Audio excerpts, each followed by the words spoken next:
a year ago. Daniel Suarez finished 29th in the NASCAR Cup Series standings, a team that gave him years passed on him for newer options. He genuinely believed his career might be finished. On Sunday night, he won the Coca-Cola 600. And the team that signed him when nobody else was lining up, the team everyone assumed was a temporary fix for a fading career, just served notice that they are building something real. This is not a feel-good story. This is a hostile takeover disguised as a redemption arc. Daniel Suarez won the rain-shortened Coca-Cola 600 at Charlotte Motor Speedway Sunday night for Spire Motor Speedway, Sunday night for Spire Motorsports, his third career Cup Series win and the biggest of his career. He now sits 10th in the championship standings, which is already his best season result despite previous runs with Joe Gibbs Racing, Stuart Haas Racing, and Trackhouse. Last season, Suarez finished 29th in the standings. Trackhouse declined to bring him back, opting instead for Connor Zilisch and Shane Van Gisbergen as long-term fits. Spire signed him in the offseason when the conventional wisdom was that the pairing made little sense on paper. Spire co-owner Jeff Dickerson called it a redemption story when the deal was announced. Sunday night at Charlotte, the first chapter of that story officially closed, and the next one looks considerably more ambitious. Crew chief Ryan Sparks made the decisive call, a two-tire stop late in stage 4 that vaulted Suarez to the lead, and Suarez defended that position to multiple restarts before rain ended the race with him out front. Carson Hocevar, who won at Talladega earlier this season, gives Spire 2 Cup winners in 2026. That matches Hendrick Motorsports' win total this year, a comparison Dickerson wisely declined to make to Rick Hendrick's face. The Trackhouse chapter of this story needs full context, because it is the engine driving a significant portion of what Suarez is feeling right now. Suarez spent 3 seasons at Trackhouse Racing. During that time, his results were inconsistent. A win at Atlanta in 2024 kept his Cup career alive at a moment when he was genuinely on life support. But he finished 29th in the standings last year in a car that his teammates were performing better in. Trackhouse's decision to move on was defensible on paper. They had young, high-upside talent in Zilisch and Van Gisbergen and made the call that those drivers represented a better long-term investment. Suarez did not receive that message quietly. He has been competitive all season and has not been subtle about what he thinks the departure said about how the organization valued him. That chip on the shoulder is not incidental background, it is fuel. Dickerson named it directly on Sunday night, and he named it approvingly. Spire's trajectory as an organization adds the other layer. This is not a legacy team coasting on historical success. Spire has undergone significant capital investment, is backed by Group 101 and Guggenheim Partners through TWG Motorsports, and has been methodically building its infrastructure for years. The Hocevar win at Talladega in April announced their arrival. The Suarez win at Charlotte confirmed it was not a fluke. Dickerson set specific goals for the season before a lap was run. 2 drivers in the playoffs and 3 wins. Hocevar is 9th in points, Suarez is 10th. Both are currently inside the playoff picture. 1 win already in the bank. 2 wins now. The goals are not just within reach. They are nearly met, and the season is not halfway finished. The conventional framing of the Suarez-Spire story is a feel-good narrative about a driver who found a home after years of instability. That framing is not wrong, but it undersells what is actually happening competitively. Suarez said something in his post-race remarks that deserves to be taken seriously as analysis, not just as a victory speech. He said he believes he is currently the most complete version of himself as a driver, and then he immediately qualified it, that even the most complete driver in the world cannot win without the right pieces around him.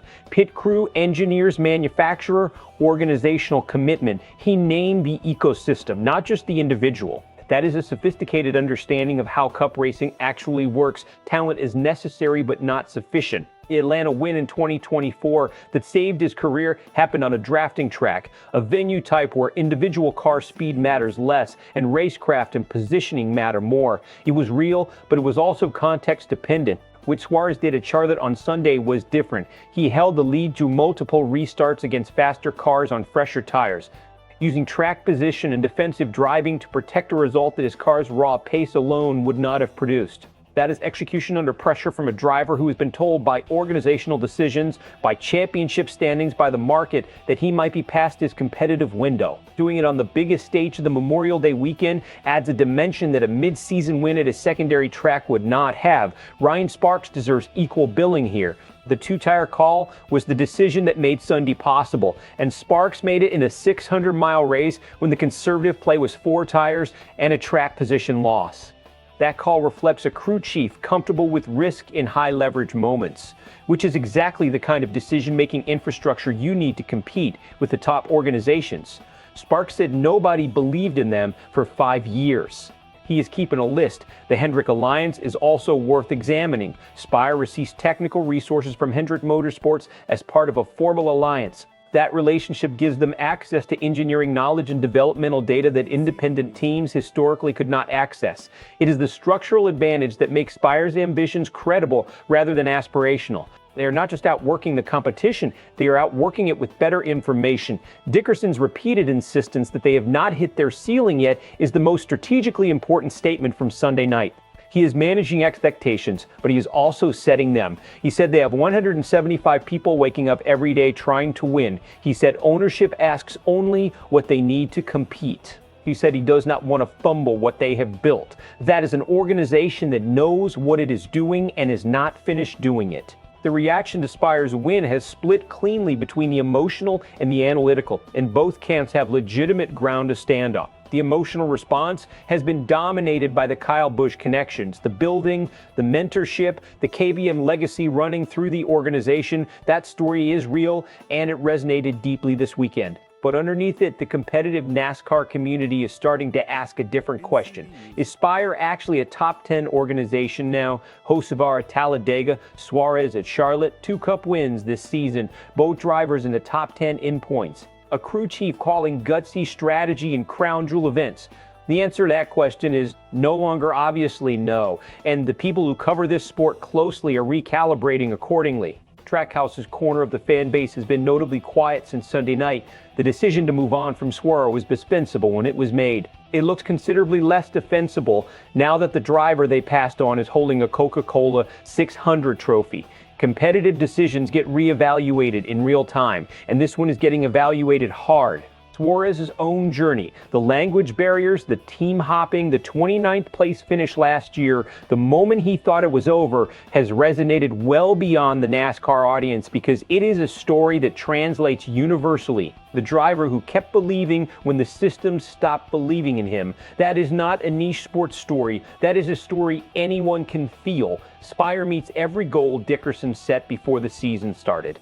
Suarez and Hocevar both make the playoffs. The organization adds a 3rd win before the regular season closes. The capital investment, the Hendrick Alliance, and the competitive culture that traces its DNA back to Kyle Busch Motorsports continue to produce results that force every conversation about the sport's elite teams to include Spire's name. Suarez, fully vindicated, becomes the face of one of the sport's most compelling organizational stories and signs a long-term extension that makes the Trackhouse departure feel like the best thing that ever happened to his career.